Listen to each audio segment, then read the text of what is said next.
This video is brought to you by Captivating History. George Washington could not have dreamed of becoming a president of the United States of America. That title did not exist at the time.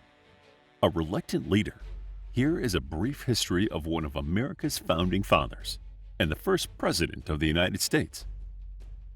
Beginnings. From a young age, Washington had a desire to join the military. In 1752, when he was just 20, his wish became a reality. He began his journey into military service that would last for several years during the French and Indian Wars. Although Washington was promoted to colonel during his time at war, a language miscommunication resulted in Washington confessing to an assassination he did not commit. This led to his superiors to mistrust him. Consequently, he returned home in 1758 with no further recommendations for his advancement. Mount Vernon. Once Washington left his work in the military, he returned to his family's sprawling plantation in Virginia called Mount Vernon. This 500-acre property was used predominantly for tobacco production, as was much of the land in Virginia at the time. The crops were cultivated by the many slaves that Washington and his family owned. Washington was a slave owner from the early age of 11. He made it his mission to make Mount Vernon its own independent unit. Heating, blacksmithing, and all other manufacturing was done on the plantation, so Washington could keep as much wealth for himself and his family as possible. He even made use of the nearby Potomac River to start his own fishery, rendering food costs as minimal. Enter Martha. During this time, Washington was also working as the representative of Virginia in British America, and during his work he met the love of his life, Martha Custis. Martha was a widow with 2 young children, and soon after they met, they married. The union proved advantageous to Washington. Martha's late husband had been well off financially, and she brought 5,000 acres and 84 slaves to her new marriage. The amount of free labor available to them had just exponentially increased. Long live the colonies. During these years, anger and resentment towards England grew in the British colonies. Colonists were furious at their lack of control and the constant taxes and rules put in place by their faraway rulers. Many instances of fighting and rebellion took place, both in defiance of the crown, but also against the loyalists who felt that England had every right to place whatever rule they wanted on the colonies. Through this, Washington maintained his role as representative for Virginia in the House of Burgesses, and he was increasingly looked to as a guiding force in this time of great uncertainty and turmoil. In 1774, Washington called on every colony to elect a representative so each area could come together to talk about their issues regarding England. This was the first Continental Congress, and just the beginning of Washington's exciting political career.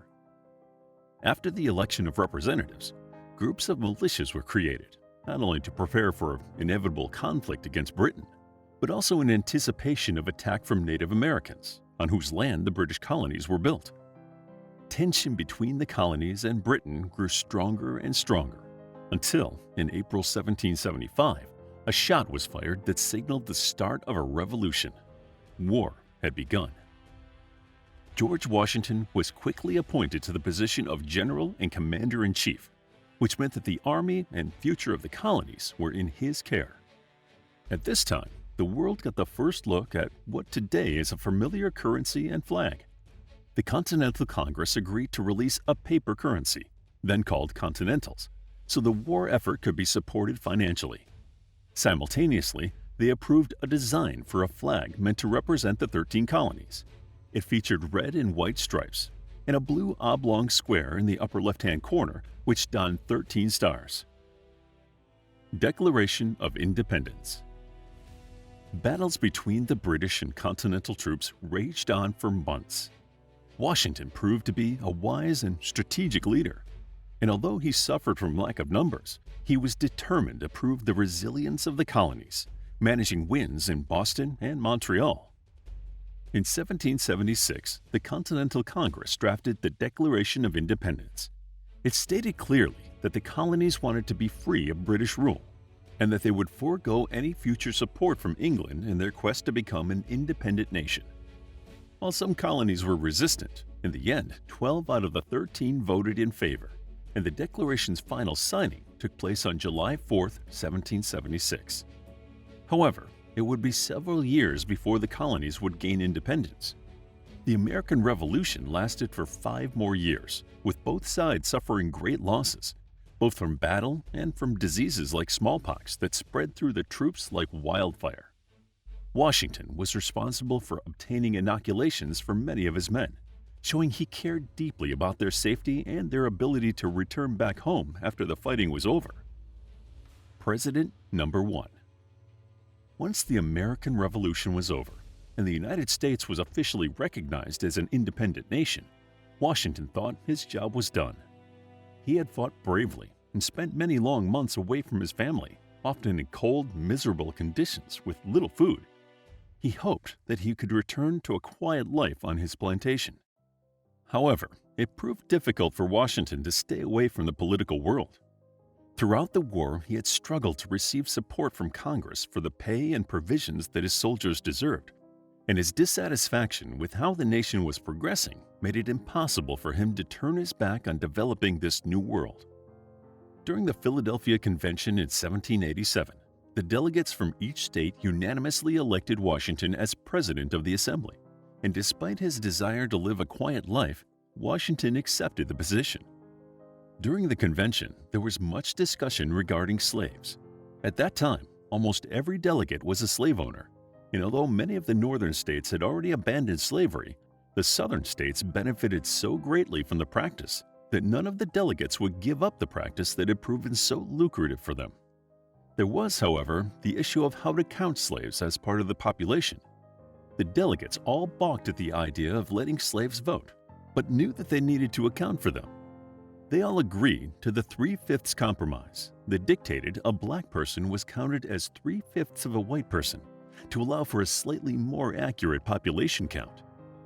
Over the next year, the U.S. Constitution was drawn up and ratified, along with the Bill of Rights. Although Washington had once again returned to Mount Vernon, his stay there was cut short. In March of 1789, the delegates once again voted for Washington, but this time to a much more powerful position, as President of the United States. Washington accepted this was his destiny, and so he bid farewell to his preferred life, making his way to New York, where he was sworn in on April 30th, 1789, to a 21-gun salute. Washington's years as president were anything but dull. America's first president's time was consumed with putting out fires, whether it was anger from citizens at the taxes he tried to impose, trying to resolve land disputes between settlers and Native Americans, or deciding whether or not to support a side in the French Revolution. Washington's popularity wavered with some, but despite some discontent, he was elected to a second term, serving as president until 1797, when he stepped down, a tired and aging man. As part of Washington's farewell address, he mentioned the importance of standing alone as a nation. Although he might have sympathy for other nations, he took care never to officially pledge support to another country's fight, as he wanted the U.S. to stand alone with no allegiances. He also preached the importance of not having political parties. He felt that they were too divisive and hoped that the future of his young country could move forward with one mind. Return to Mount Vernon. Except for a short return to political service in 1797, Washington lived out the rest of his days on his beloved plantation. Despite his professed conflicted feelings on the practice of slavery, he kept his 300-plus slaves until the end of his life, likely out of fear of destitution should his free workforce be taken away from him. He dictated in his will that any slaves owned by him personally should be freed after his death. He spent the rest of his days trying to rejuvenate his failing tobacco crops and enjoying peaceful walks and rides on his horses. On December 14, 1799, George Washington died of an apparent streptococcus infection that involved his epiglottis, making swallowing too difficult.